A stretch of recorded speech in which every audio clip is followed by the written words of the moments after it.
dia tonga soa atao amin'ny fandaharana Jeanne Forêt Santé aty Canada indray ianao.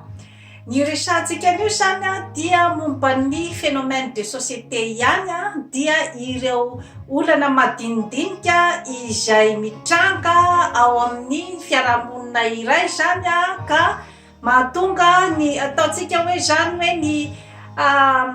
olanolana izay ataontsika hoe amin'ny fiainana andavanandro zany somary mamizabizana kanefa dia olana mipetraka amin'ny zava-misy indrindrandrindra zany ao Madagasikara. Ny resahantsika anio zany dia ny momba ny atao hoe vadim-bazaha satria io zavatra io mantsy zany dia zavatra hitako matetika zany eto amin'ny internet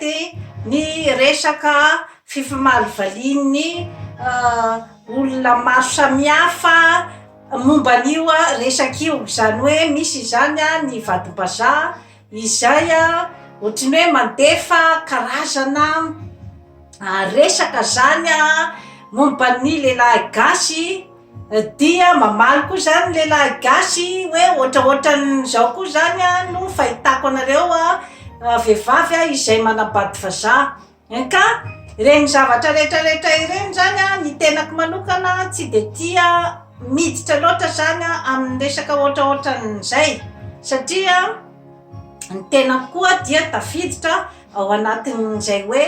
malagasy manambady vazaha izay ka ny émission ataoko eto dia tsy justifiena inona na inona amin'ny nanambadianako vazaha ny tenako na ny atao hoe anamary-tena amin'inona satria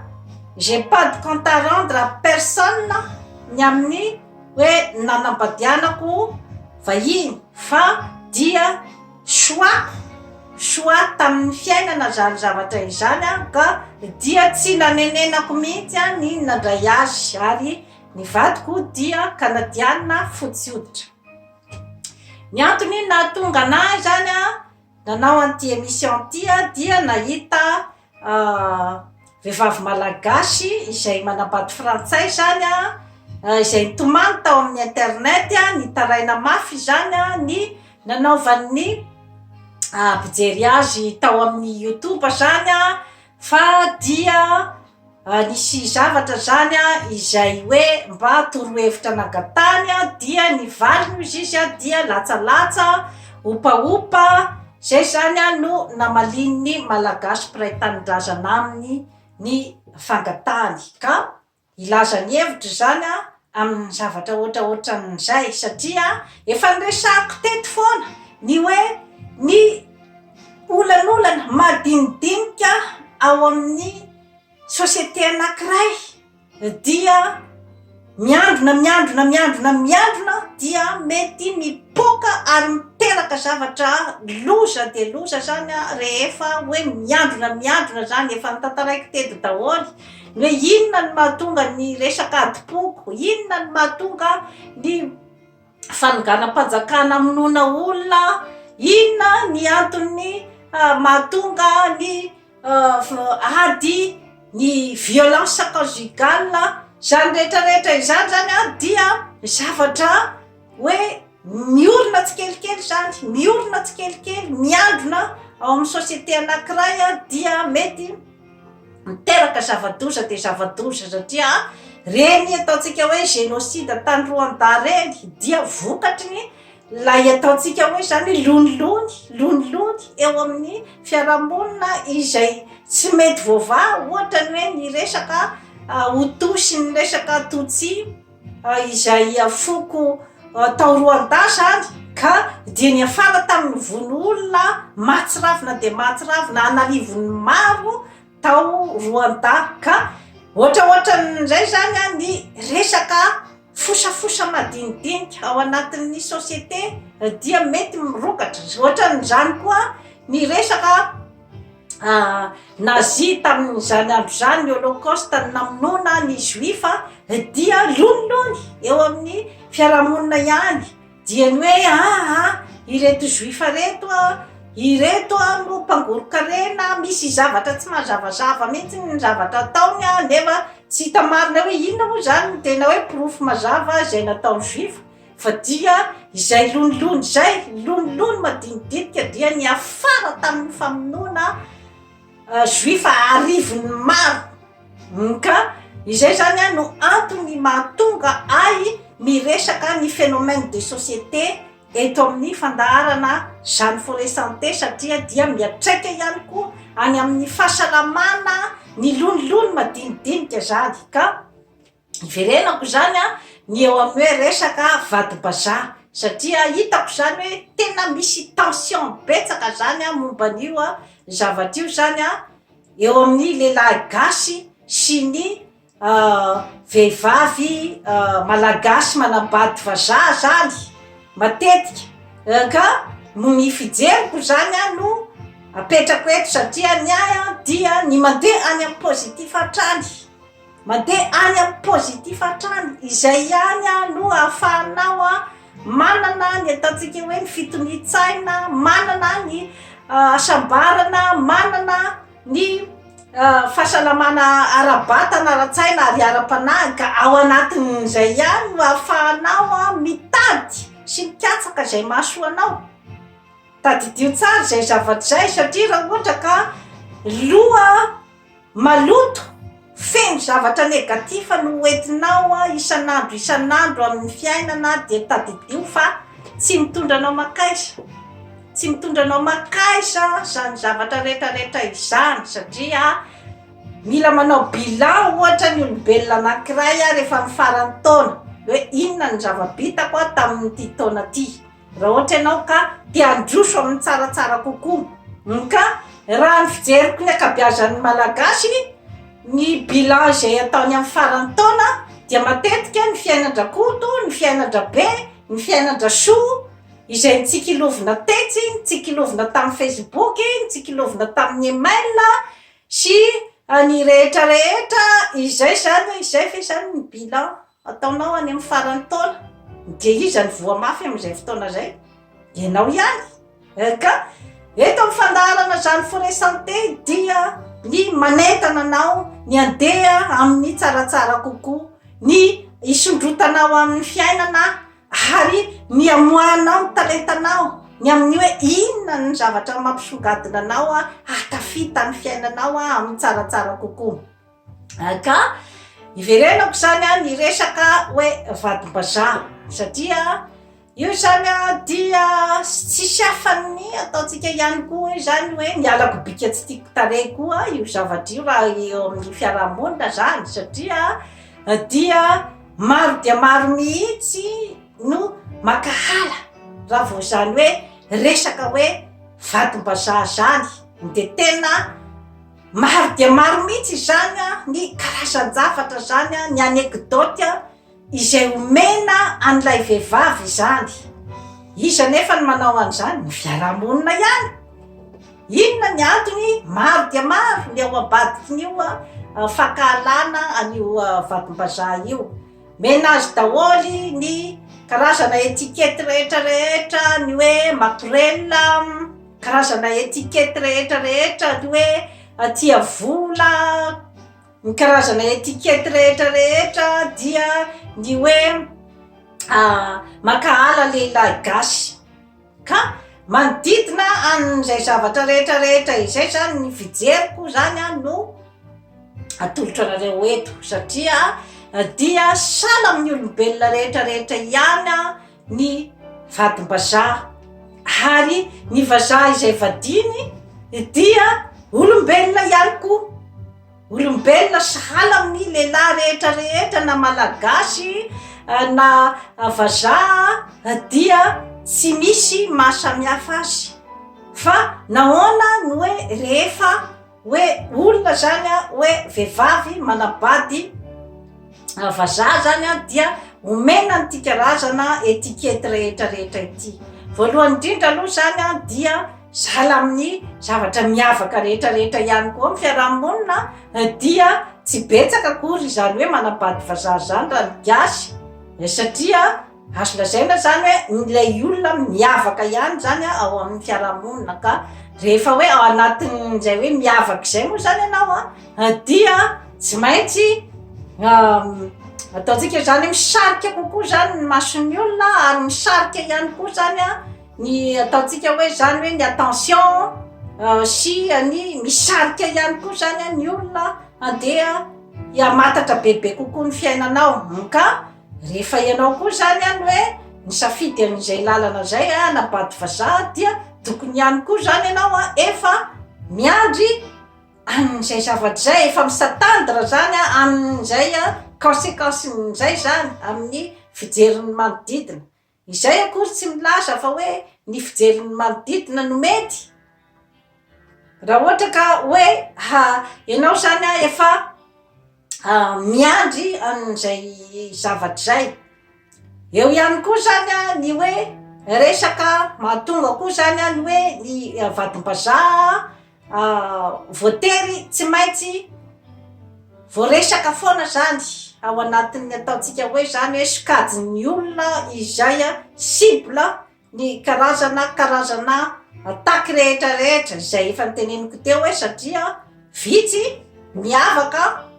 dia ny akamaroany koa zany a dia matetika nanana tantara ny amin'ny hoe fahadisom-panantenana matetika hoa fa tsy ny rehetrarehetra na manana fahadisom-panantenana tamin'ny fiarahana zany a tamin'ny lehilahy gasy dia rehefa avy eo zany a dia mety ilay lehilahy ny sarahana ohatra za tsy niteny hoe ny lehilahy rehetrarehetra izay ny sarahana ny avehivavy manabady vazaha no manao an'izay fa mety misy zany a ny alahelo mipetraka ao amin'ilay lehilahy ny hoe de ny soloana an'iny olona iny za satria zany ve ny vazaha ve zany no manam-bola kokoa sa ny vazaha ve zany manao ahoana no tsaratsara kokoa no malaza kokoa zay zany a mety hoe zavatra mipetraka zany a ao anatin'ny hoe fijerin'ny ny akamaroan'ny olona zany raha vao misy zany a ny ataontsika hoe zany hoe fanabadianana vehivavy malagasy amina vazaha zany eo ihany koa ny mety koa mahatonga ihany koa amin'izay hoe resaka tsikera izay mandeha zany a dia mety ihany koa avy amin'ilay vehivavy ihany koa nefany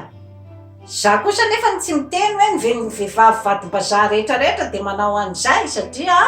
misy ihany koa zany a ny sasany a izay a manjary ohatrany hoe zany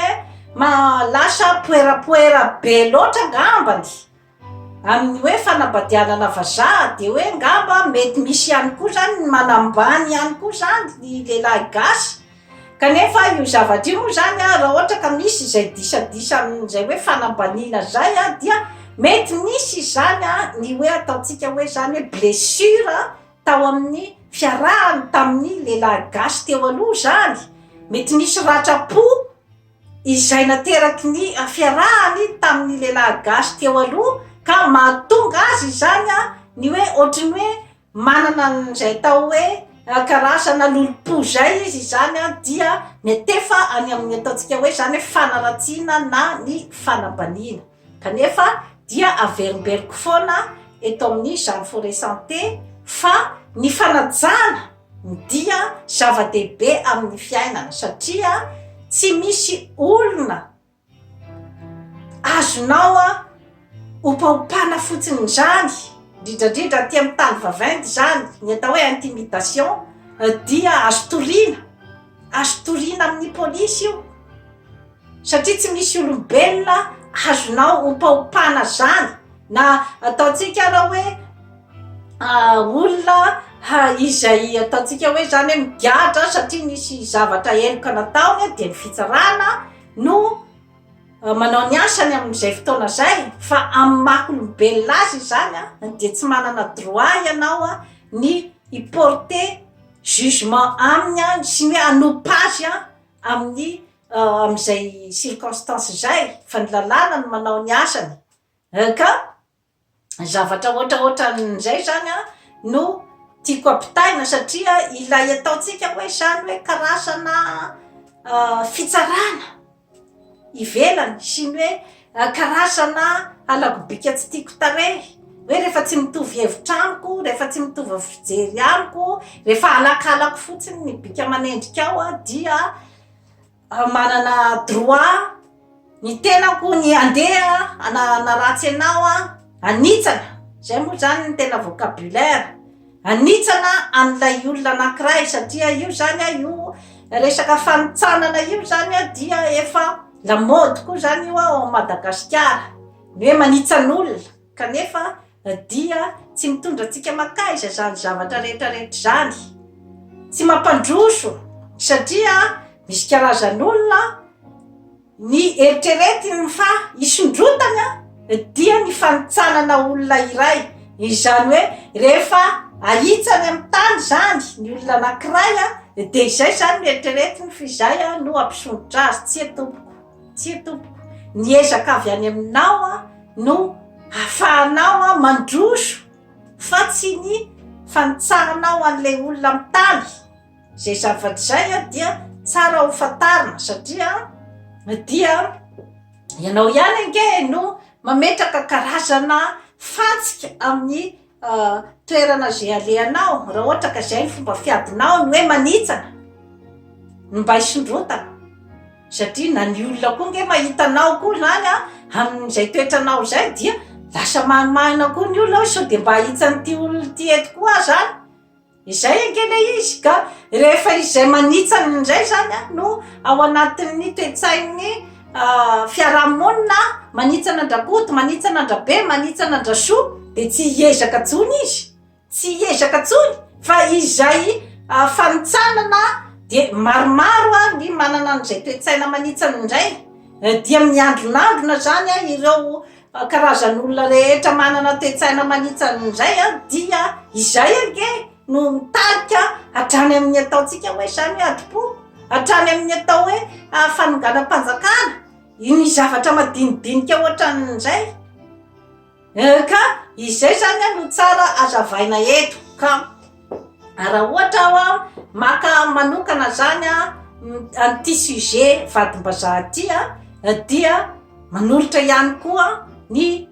vahaolana sy ny fahitako an'ireo karazany zavatra rehetra ireo zany satria marina fa hoe samy manana ny fomba fijeriny zany sy ny fomba fitsarany ny olona rehetrarehetra zany ny amin'ny zava-misy iray kanefa tadidio fa manana droit ny olombelona anankiray anambady ny olona zay tiany hovadiana marina ve zay sa tsy marina na vazaha io na inona io na gasy na inona dia droit ny olombelona anankiray ny anambady zay olona tiany hovadiana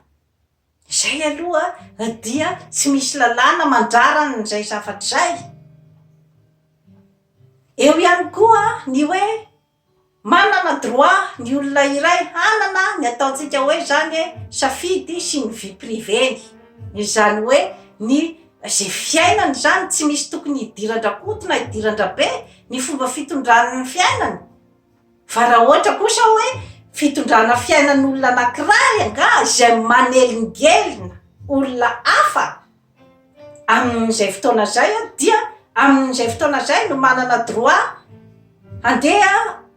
anao ny ataky any amin'ny olona anankiray ny olona izay hiarany ny ataontsika hoe zany hoe atoetra tsy mendrika manelingelina ny manodidina kanefa matetika zany isika malagasy miditra betsaka amin'ny vie priven'olona miditra betsaka amin'ny fitsarana olona ary indrindra zany dia miditra betsaka amin'izay atao hoe fanitsanan'olona zay tsy mety satria ilay hoe ifandratra hatrany zany no zavatra atao amin'ny fiarahamonina dia tadidio fa zany zavatra rehetrarehetra izany dia mifamizambizana manary karazana energie izay tsy hitondra makaiza efa nazavaiko teto daholo ny atao hoe energie ao aminao izay tokony hoentinao miasa manatotosa ny zavatra izay asa tokony ataonao hivelomanao ampidiranao vola amin'ny vady aman-janaka ny energie izay entinao hitazomana ny fifandraisana amin'ny olona manodidina anao, ny namana, ny havana, ilana enerzia daholo eny zany zavatra rehetrarehetra izany e. Ka raha ohatra ka enerzia maloto zany no ao aminao ao dia azagaga raha ohatra ka ny toerana rehetra zay andehananao dia mikorotana daholo, satria zay enerzia ao aminao zay, zay mauvaise enerzia ao aminao zay no en'ny olona manodidina anao, dia izay nge le mahatonga an'ilay hoe korotana eo amin'ny fiarahamonina. Ao anatin'izany enerzia ratsy izany ny fialonana, ao ihany koa ny fanambaniana olona, ao ihany koa ny fanitsanana, ao ihany koa ny alakobika tsy tiako tarehy, ao ihany koa ny fahatezerana amin'ny zavamisy sy ny fiainana andavanandro. Ka ao anisan'izany zavatra rehetrarehetra izany zany ny hoe enerzia laninao anaratsiana olona, enerzia laninao andeha anitsanana olona, dia enerzia lanilany fahatany nge zay tsy nampiasainao amin'ny tokony izy nefa mitondra anao makaiza nefa zay, inona ny resultat? Nazahoanao vola ve le izy? Na tsaratsara kokoa ny fiainanao ve? Raha ohatra ianao ka andeha hakahala ny vadim-bazaha, hanaratsy ny vadim-bazaha, nefa dia olona tsy manao inona anao ary mitondra ny fiainany araky ny izay itiavany azy, miaina tsara, tsy hitako hoe inona ny problème. Zay zany eo ihany, fa eo ihany koa zany ianao vehivavy izay hoe manambady vazaha zany, dia tsy tokony zany ianao ny hoe andeha karazany ataontsika hoe zany hoe andeha hipoerapoera, andeha ohatrany hanambany olona, zay zavatra zay zany dia tsara mipetraka tsara ihany koa zay zavatra zay, satria ny olona efa miandry anao, miandry mikendry-tona avy any aminao tandremo zay zavatra zay, kanefany ianao zany tsy mitandrina fa tafiditra ao anatin'ny aratony. Zay zavatra zay dia mila tandremana ihany koa amin'ny vehivavy zay manambady vazaha, satria ny mason'ny olona ciblé any aminao dia tokony ianao zany mitandrina amin'ny fihetsika rehetrarehetra sy ny teny zay avoaka, satria mibetsaka ny velam-pandrika izay mety hidiranao, ka dia raisi-potsiny ianao zany. Ho an'ny lehilahy gasy izay ataontsika hoe zany hoe maro dia maro zany ny toe-tsaina ao amin'ny lehilahy gasy izay hoe ratsy fijery ny vehivavy izay manambady vazaha. Io zavatra io dia efa nazavaiko teto ny hoe atao ahoana ny fomba fitazomana ny vehivavy ao an-tokantrano, satria matetika ny fitazomana ny lehilahy foana zany no ohatrany imason'ny rehetrarehetra, fa ohatrany atao ambanimbany zavatra zany ny fitazomana ny vehivavy, kanefa zava-dehibe io. Ianao izay nahazo vehivavy, nanambady vehivavy iray, vehivavy gasy dia aza mieritreritra hoe efa azoko ty zany nalaiko vady dia efa fananako. Izay resaka fananana zay koa zany dia tokony koa zany hoe sorona ny saina, satria olombelona nofo sy raha, manatsaina, manam-panahy no vadinao, ka ny eritreritra azo fananana toy ny zavatra izay zany dia adosoana goavana dia goavana zay zavatra zay, ka esory tao anatin'ny saina, satria raha ohatra ka izany ny fiaverana ny vehivavy tamin'ny andro taloha, amin'izao ange ny vehivavy efa mba mitady vola ohatranao ihany koa ka efa mba manao ny zavatra rehetra izay ataon'ny lehilahy amin'ny fiarahamonina, ka tsy tokony intsony ianao zany hieritreritra azy ny amin'izay hoe resaka hoe fananana zay. Dia na dia fa hoe vady nalaininao ary na vehivavy iarahanao dia tokony foana anao mieritreritra ny amin'ny hoe tsy izaho rery ihany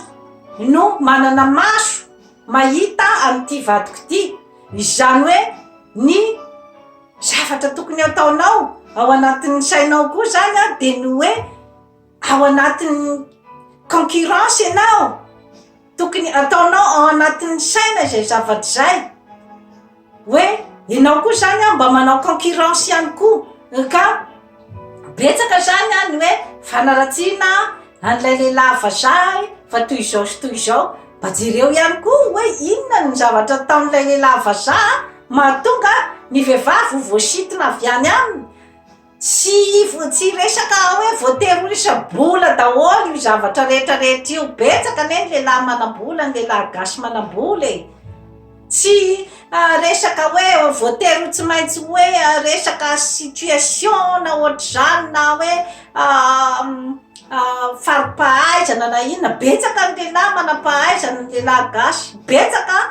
ny lehilahy gasy no tsara bika tsara tarehy ka nefa ny toe-panahy izay tokony ho entinao amin'ny zavatra ohatran'izany de ny hoe rehefa resaka concurrence izay de mba jereo hoe inona ny zavatra ataon'ilay vazaha mahasarika an'ilay vehivavy ny zavatra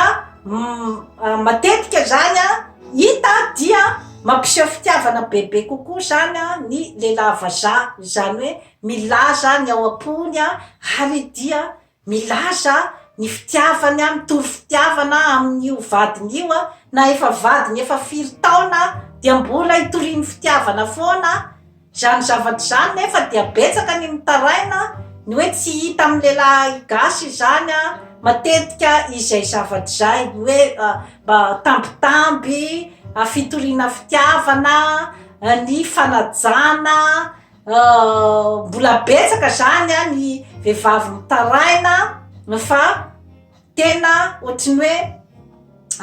latsa-danja zany ny fitondrana azy mbola eo ihany koa ny violence conjugale mbola maro dia maro any amin'ny tokantrano malagasy fa maninona nahoana no tsy koloina ny fitiavanao an'io vadinao io ramose mahagagagaga ihany nge zany zavatra rehetrarehetra izany e mahagagagaga ihany hoe afaka ianao mampiseho fitiavana afaka ianao mikolokolo an'io vehivavy io tsy misy mihitsy hoe inona ny tokony ho sakana amin'izany zavatra rehetrarehetra izany fa hevitra diso koa ilay hoe ny namana izay mieritreritra fa hoe tonga mbavy rehefa tian'ny vadiny zay koa za dia zavatra ialao tao anatin'ny saina fa rehefa tianao le olona dia ampisehoy azy ny fitiavana kolokoloy ny fitiavana rehefa tianao aza menatra mihitsy ny amin'ny resaka ohatran'izany satria ny olombelona dia olombelona zay mba misy ihany koa ny fakapanahy raha ohatra ka hoe misy olona ve mahatambitamby anivelany dia alay-panahy ilay vehivavy raha ohatra ka dia mangatsika be loatra ny fifandraisana ao atokantrano tsy misy ny hoe mba resaka fanehoam-pitiavana tsy misy ny hafanana zany rehetrarehetra izany dia tokony ho jerevany lehilahy gasy mba mandeha any amin'ny tsaratsara kokoa zany ny fitiavana ny zavatra rehetra manodidina n'io fitiavana io dia pozitif avokoa ary mitondra vokatsoa amin'ny fiainana tadidio zay zavatra zay satria ny eritreritra fa hoe rehefa mpizaliana ane ireo vehivavy ireo de izay ne izy vao mainka mifikitra aminao tsy mariny zany efa nyresako teto ny resaka atao hoe dépendance affective zany hoe ilay vehivavy izay mitady fitiavana mafy dia mafy dia manaiky ny zavatra rehetrarehetra ny tsindry azo rehetrarehetra atao azy kanefa tsy ny vehivavy rehetrarehetra nefa no anatin'izay dépendance affective zay fa tandremo satria ao anatiny ataontsika hoe relation malsaine daholo izany zavatra rehetrarehetra izany ka tsy tena fitiavana zany tsy tena fitiavana ny hoe fifanararaotan'ny mpivady izay manararaotra ny fitiavan'ny anankiray dia manao zay tiany atao rehetrarehetra manao ny resaka herisetra ara-tsaina ara-batana izany zavatra rehetrarehetra zany efa nazavaiko teto fa ao anatiny ataontsika hoe relation malsaine daholo, zavatra relation tsy normal. Fa raha fa hoe relation anatiny zany hoe tena fitiavany zany dia tokony hitera-bokatsoa, tokony andeha amin'ny tsaratsara kokoa ho an'ny mpivady. Ary na eo amin'ny ataontsika hoe zany hoe fahombiazana amin'ny resaka asa, fahombiazana amin'ny resaka ara sosialy, fahombiazana na amin'ny resaka hoe projet de société na projet na entreprenariat na projet politique. Zany zavatra rehetrarehetra izany dia mila ny fifankatiavan'ny mpivady. Rehefa atao ngeny matetika ny biografian'ireny hoe chef d'état, reny mpanefoefo millionnaire sy milliardaire eran-tany ireny dia misy fifankatiavana ao amin'ny sy ny vadiny, matetika zany vao ho totosa amin'ny toerana misy azy io lehilahy io. Satria raha vehivavy alikainao, ahoana moa ny andeha anohanana ianao rehefa tonga ianao hoe hanao élection présidentielle ohatra. Izaho tsy manondro an'izaniza amin'izany zavatra rehetrarehetra zany fa ohatra fotsiny zany teneniko zany, fa tsy maintsy vehivavy ajainao sy tianao izay ka mba mivoara amin'ny tsara,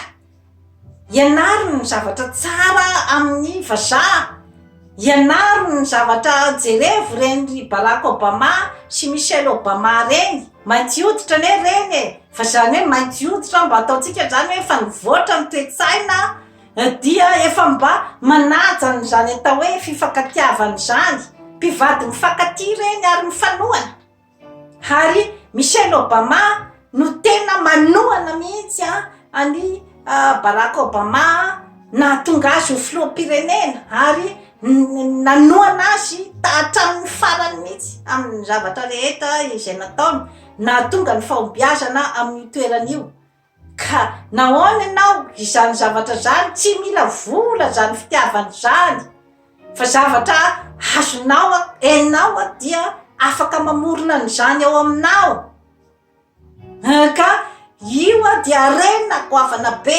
énergie goavana be ny fitiavana, ny fifankatiavana. Ka aza mba mety rebirebena ny amin'izany hoe tsy maintsy ampijaliana ge ireo vehivavy ireo vao zay vao mifikitra aminao. Tena diso de diso zany zavatra zany, diso de diso zany. Ka efa verimberiko eto foana, manana ny rehetrarehetra ne isika malagasy. Ianareo lehilahy malagasy manana ny rehetrarehetra, na bika na endrika na faraizana misy daholo zany aminareo lehilahy malagasy. Ka alefaso any amin'ny positif ny zavatra rehetrarehetra. Ajao io vadinareo io fa io no anonotra anareo, tadidio zay zavatra zay, io no anonotra anareo. Fa raha io no pepohina hitsakitsahana sy anaovana an'ity zavatra rehetrarehetra ity tsy misy akory ny anjely, mety ho solafaka ianao ohatra.